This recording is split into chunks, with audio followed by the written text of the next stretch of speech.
Rudolf Steiner had a bit of a beef with the Copernicus system, and so I wanted to dive in and check out what he wrote about it and why he had such an issue.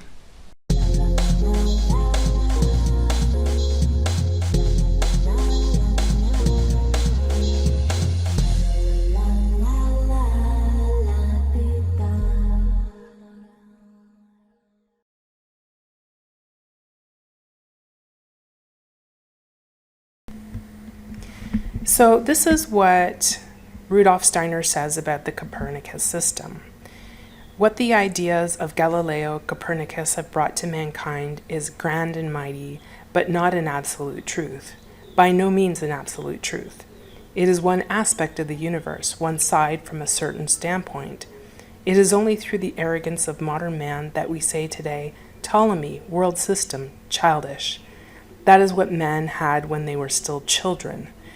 We have made such great strides, right to the stars, and that is what we now take as the absolute. It is just as little an absolute as the Ptolemaic system was an absolute. It is one aspect.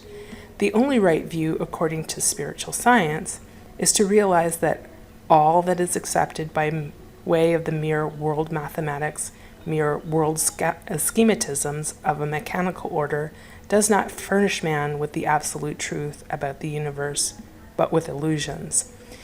So basically he's saying that the Copernicus system is mathematical and abstract and does not take into consideration spirit, whereas the Ptolemaic system was probably way too spiritual in terms of it being just a worldview from the earth, but not fully developed. And so there is an acknowledgement here that neither of them is complete truth, and likely there's something that is complete truth that is unknown. Roberto Corona is an Italian astrologer who has analyzed the writings of Rudolf Steiner in terms of the Copernican system and Mercury and Venus. He says, and this is Rudolf Steiner, he's quoting Rudolf Steiner here from a lecture in 1909. He says, "You may be astonished at the sequence in which I have placed the planets. See the picture below. When the Earth is here and the Sun there, you will have thought I should draw Mercury in the vicinity of the Sun and Venus here. But no, for these planets have their names interchanged in later astronomy. That which is called Mercury today is called Venus in all ancient teachings, and that which is called Venus is called Mercury. Thus, note it well, one does not understand the ancient writings when one takes that which is in them called Venus and Mercury for Venus and Mercury of the present day. That which is said about Venus has to be applied to Mercury of today, and that which is said about Mercury to Venus, for these two designations were later interchanged. On occasion when man turned the world system topsy-turvy, when the earth was deprived of its central position, this perspective was not only changed, but the designations of Mercury and Venus were also changed." He goes on to say that the model or the drawing that he makes is curious because it looks to be both heliocentric and geocentric. This has been a major confusion for many people over the years. And so this is why he's tried to basically suss out what he actually meant. And in the end, he comes to the conclusion that basically Rudolf Steiner was talking about a system like Tycho Brahe's. He does have difficulty with Tycho Brahe's system because, well, he likely hasn't encountered the updated model. But this is what he has put in his article. It's basically putting together both the heliocentric and the geocentric, and it solves somewhat this problem between the Mercury and Venus being switched. So basically, the Copernicus model reoriented our understanding of the spheres of the planetary spheres, and disconnected us from the actual levels in which we would have to go through to reach spirituality. So he would say that close to Earth are elementals, and then going up higher there would be angels and then archangels and so on in a hierarchical kind of way. Call it the Chaldean way. And actually the Chaldean alignment is it basically puts the planets in order of their speed. So the moon, and then Mercury, and then Venus. But when we switch it around and have the heliocentric model, it puts, rather than Earth at the center, it puts the sun at the center. And so then it would go from Earth's perspective, Venus, then Mercury, then the sun. So it switches it around.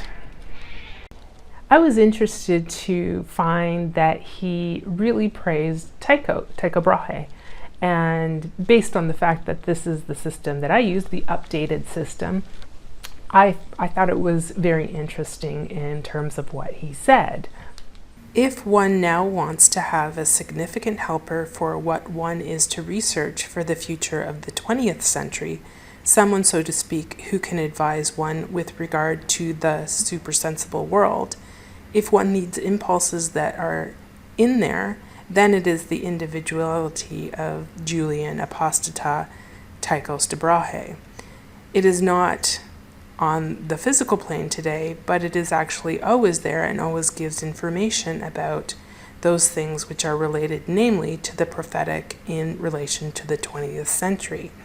So basically, Rudolf Steiner really thinks that Tycho Brahe has something to offer for us in the future. And he mentions Julian Apostata here because he says that he is this person in a past life who was only emperor for a very short period of time, but as it turns out, he created a law that allowed for religious freedom. And in fact, he was the last pagan emperor of the Roman Empire. His law got him basically killed. The second person that he says Tycho Brahe was in a past life was the mother of Percival. So this is a really interesting one because I think the story of this is related to the Arthurian King Arthur, I have to say it properly, King Arthur, and the Holy Grail. So basically Percival is the one who he's kept, his father dies when he's quite young, and his mother decides to go into the forest and shelter him from any of the knightly ways that would get him in harm's way. However, you can't keep somebody from their destiny, and he ends up, when he's older, running across some knights in the forest, and he decides to follow them, and he follows them to the castle of the king, the Fisher King, King Arthur. And basically when he gets there, the Fisher King is very ill, and they are having a procession with the Holy Grail. And so Percival is there, and he doesn't ask anything. Because before he goes, he's taught by the other knights how to be knightly, and they say don't ask questions, don't be uncouth, so on and so forth. So in order to protect his reputation, he doesn't ask any questions. And later on, he discovers that he should have asked questions.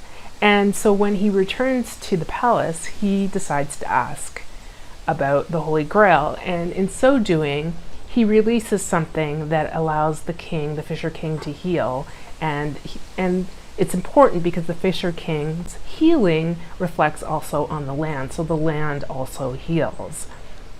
So what is interesting about it is that he's not Percival, he is Percival's mother, and the mother is pretty interesting because she does give him a couple of pieces of advice which he doesn't actually follow. He decides, like she teaches him to love God, to love himself, basically. Like she says, if there's food and they don't offer you food, take it. Take what you need, basically. But she also says to say your prayers, and if you find a gem, take it and give it to somebody, like offer it to someone else. And if you see somebody in trouble, especially if it's a woman, go and help, so she teaches him to love himself, to love God, and to love others. And he disregards that and sort of puts loving his reputation a little bit before any of what he's actually taught. But going back, he is able to do the right thing. He sort of remembers who he is.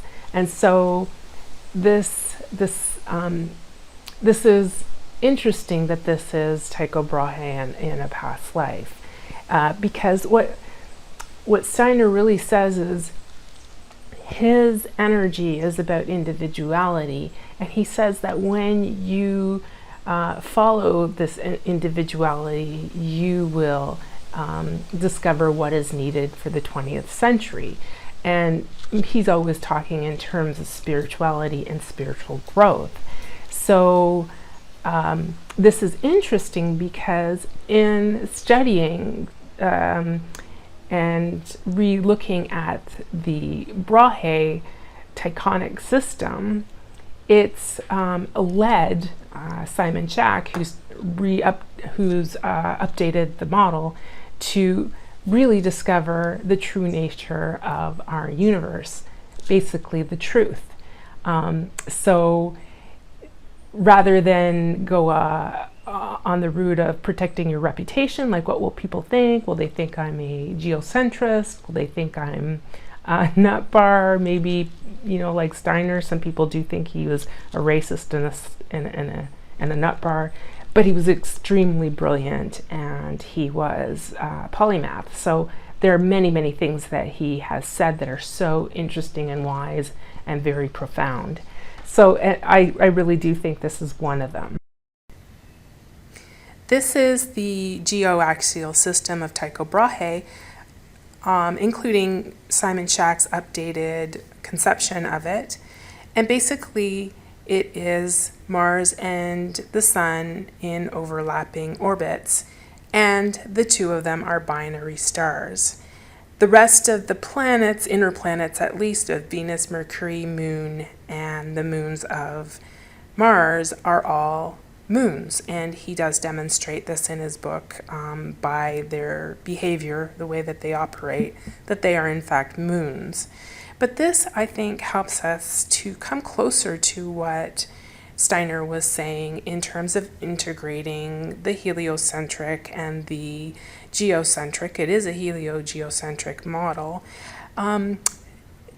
Earth also has an orbit in this model, and so it really does take us into the 20th century, as he mentioned. And I think it takes us into really integrating the material world that he speaks of in terms of the heliocentric model and the spiritual world, which is the model that was before but is currently dismissed, and helps us to integrate it with the spirit.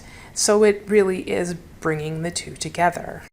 Thanks for watching. I really do encourage you to explore the Tycho Brahe updated model that Simon Schack has put together. I will put the link to his book and the planetarium where you can play around and discover the model, because it is really an accurate model of our solar system. And it is really, the lesson in this is really to ask the question. So asking the question is, basically the theme of this, and I really encourage you to do that. Forget about your reputation. You can always say, I looked into it and it was absolutely wrong. But you ask the question why. So like, subscribe, check out other videos, and I will see you next time.